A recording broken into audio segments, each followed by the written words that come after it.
Read until you find an application. Matthew chapter 7, verses 24 to 27. Therefore, whoever hears these sayings of mine and does them, I will liken him to a wise man who built his house on the rock. And the rain descended, the floods came, and the winds blew and beat on that house, and it did not fall, for it was founded on the rock.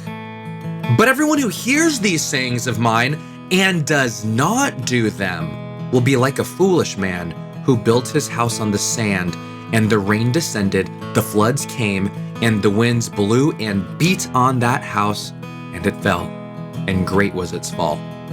Jesus is the one speaking in this passage, and he says that whoever hears what he teaches and does the things he says is likened to a wise man.